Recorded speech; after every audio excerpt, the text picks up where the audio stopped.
Things are changing fast around the Biggs household lately, including rationing food.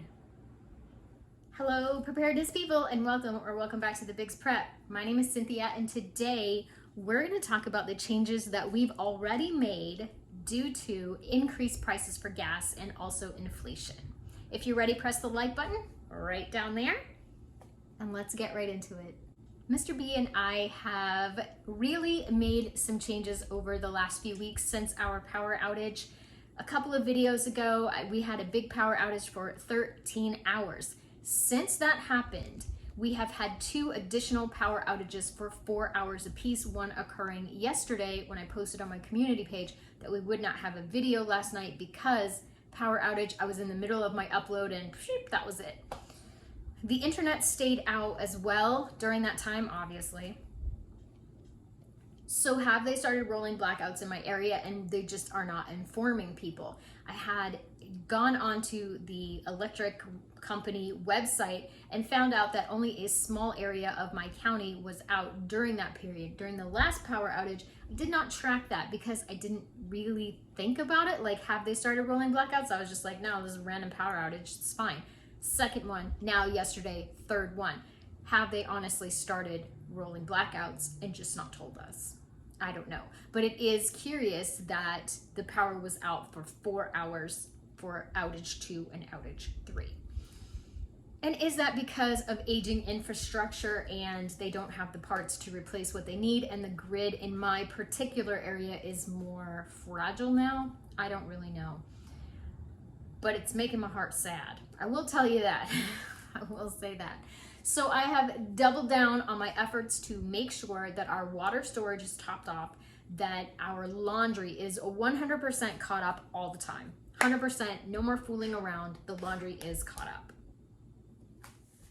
Another thing that we have changed is the rule of eating out. We used to love to eat out for breakfast, and now we have stopped that. The rule is no more eating out for food that we can make here in the house. Recently, we spent $45 to eat out for lunch on a burger and some cold French fries and a plate of broken pork nachos, hardly no pork on them. I can make pork nachos at home and they're delicious, and literally it costs us about $6 for a huge plate of nachos that we stuff ourselves on. So no more eating out for things that we can make at home. I've stepped up my breakfast game on Sunday mornings when we're most tempted to go out and eat. There's nothing wrong with brewing a cup of coffee at home, a cup of decaf at home, and putting together a nice omelet with some air fried potatoes. Literally costs us less than $5 for breakfast, when going out with tip would be like at least 20 bucks, maybe more. Every time I record, Dixie has to get a big old drink. She just has to. What are you doing? So no more eating out for food that we can make at home. I do plan on, when I finally get my teeth fixed and right, we are gonna go out and eat Chinese food because we love Chinese food and I really would like to do that. The other thing that we have started doing since the increase in gas prices and the increase in inflation is no more extra trips to town. Town is about 20 miles from our house, maybe a little less, maybe a little more. Like I think it's 18.5 miles to get into town, like to the Walmart, and then, beyond that is additional. So no more trips in town for just going in town. If we can't do it after work, or we can't do it during, our work week, before work, whatever, we're not going. Our vehicles are not being started on the weekends, except for on Sundays. We're gonna go up to the church. Obviously, we need to do that.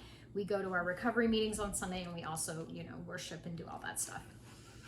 So that's been a big change, just staying home on Saturdays. I took some video, which I'll insert here. This is Highway 40 and 314, one of the busiest intersections in the forest. Not a soul on the road at 10:30 on a Saturday morning. I also stopped by the Winn-Dixie. As you can see, it's completely empty and the cashiers are chatting. This is 10:45 when I went to cash out, and it's still pretty empty in there. This is the library parking lot. You can see that the employees are there and one other car, but no one was at the library at 10:30 on a Saturday morning. This whole thing was super weird, like a movie. No one on the road, no one in the store, no one at the library. This place is usually bustling and busy. And that is pretty wild. No one was at the corners 2 Saturdays ago at 10:30 in the morning. No one at the library, no one at the dump, and no one at the gas stations. We are a major intersection for East and West Coast, Interstate 75, Interstate 95. There was nobody there. And a little piece of my heart was so sad because I realized that this was the last time that I was going to be able to go to the corners for an entertainment trip, which means library, dump, recycling, seeing if there's any deals at Winn-Dixie or markdown meats, gassing up, going to Dollar General for that $5 off 25, which is more of an entertainment and like sport kind of thing for me. I love deals. And I go home. Yeah. So round trip for me for that little, expenditure would be approximately 20 miles, which my car gets almost 40 miles to the gallon, but still, number one, I don't need anything. Number two, it's just entertainment. I can go to the library after work on my way home, and I don't really have to go to the library on a Saturday morning.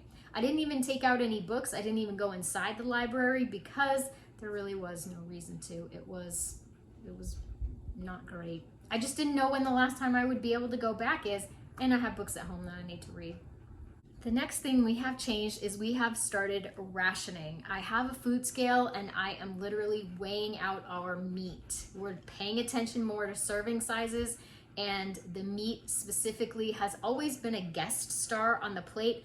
The serving size for meat is much less than the American diet would prescribe. Usually people have half their plate with meat and half with vegetables. We have always eaten 1/4 meat and 3/4 vegetables.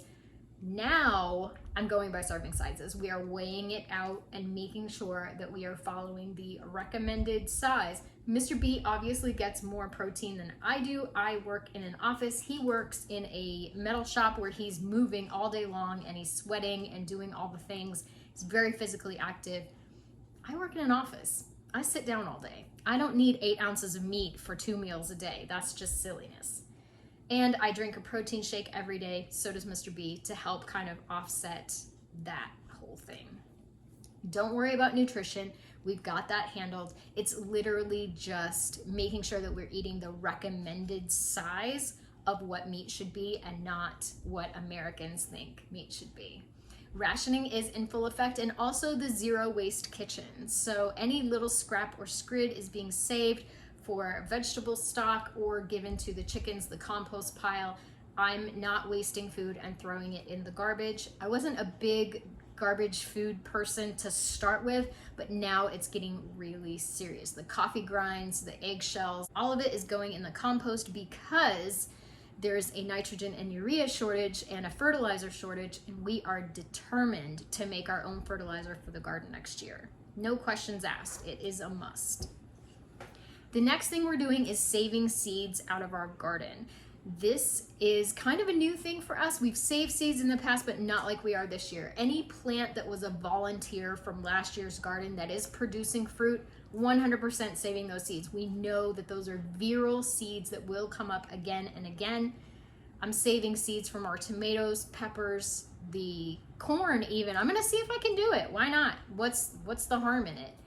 So we are really making sure that seeds are being saved from all of our good crops. We've let some of our greens go to seed, probably more than last year. Our garden did not do very well this year, the spring garden, and I don't know why. We put the llama, the alpaca poo in there, and it took off like a shot. My cucumbers did nothing this year, and I'm not the only homesteader in the National Forest who had an issue with cucumbers this year. It just was not a good year for cucumbers. My tomato yield is way down, way down. Last year we were bedeviled with tomatoes and cucumbers. This year there was an amount that we are comfortable eating, but not, I didn't have to buy any at the store, but not the abundance that we had last year. And the last thing is, Mr. B definitely got a big snap from the power outage that we had for 13 hours. He had been putting off starting our outdoor kitchen, and now he has been working like crazy on it. And I'm really excited, but he did not want to release funds for that project because he felt like we should probably be saving the money. No more of that. He was waiting for lumber prices to come down. I don't think the prices on anything are going to come down in the near future. If anything, I think we're due for a hyperinflationary event. And I'm so happy. Yesterday he did some work and didn't even get to get in the shower before the power went out and there was no water. So he admitted that he was really glad that we got the outdoor kitchen started, and I'll take you guys out there right now. Welcome to the new outdoor kitchen. We have a roof. We have a view. We have a sink here and metal panels and a door. Let me flip you around. This is what it's going to look like. We have a big sink that came out of a dumpster. Really excited. We shined it all up, made it all pretty. So that is the countertop area where we're gonna have food prep. There's going to be a rolly cart that fits here with this propane burner on it so that we can cook outside, we can can outside. We'll have a beautiful view while we're out here. So pretty. And yeah, it's gonna be really, really nice out here. We're gonna screen all this in, my neighbors, so that up there is gonna get metal. We just ran out of metal last night when we were doing it, the roof. And then there's the door to come on in. And there we go. That's what it looks like on the outside.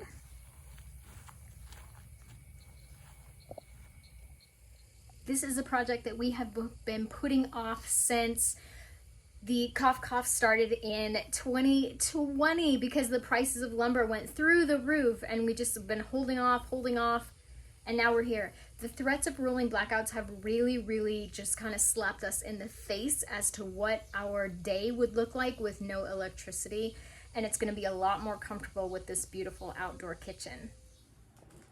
Thanks so much for watching, and I want to thank each and every single one of you for clicking on my channel and subscribing and leaving me the amazing comments. I'm so far behind on comments. I really have to get caught up. Thank you so much. I read every single comment that's left on my channel.